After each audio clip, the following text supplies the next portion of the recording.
পরীক্ষার কেন্দ্রে পৌঁছানোর পর সেখানে পরীক্ষার্থীদের ভিড় দেখে কিছুটা নার্ভাস হয়ে পড়ে। শেষ পর্যন্ত সেই শুভ সময় চলে আসে যে সময়ের জন্য সে এত কঠোর পরিশ্রম করেছিল।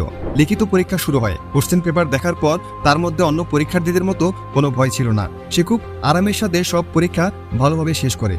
পরীক্ষা শেষ করে সন্ধ্যায় বাসা যাওয়ার পর সে ভাবতে থাকে আজকে দেশে ভালো পরীক্ষা দিল, সবকিছু তার বনবাসের ফলাফল। সে যদি একটি বছর বনবাসে থাকার মতো ঘর বন্দী হয়ে না থাকতো, পড়ালেখায় মনোযোগ না দিত, তাহলে সে এত ভালো পরীক্ষা দিতে পারতো না। সে এখন মনে মনে শুধু দুইটি প্রার্থনাই করতে থাকে, সে যেন ভাইভাতে ভালো করতে পারে এবং কিডনিতে পাথরের জন্য যে ব্যথা তা যেন আর কিছু মাস সমস্যা না করে। দেখতে দেখতে এভাবেই সময় পার হতে থাকে। ভাইবা দিতে যাওয়ার ঠিক আগের দিন তার পেটে অসহ্য ব্যথা শুরু হয়। তার পেটের ব্যথা নিয়ে সারাত কাঁদতে থাকে। পরের দিন সকালে সে কোনো মতে পরীক্ষার সেন্টারে গিয়ে পৌঁছায়। ততক্ষণে তার পেটের ব্যথা আরও অনেক বেশি বেড়ে গেছে।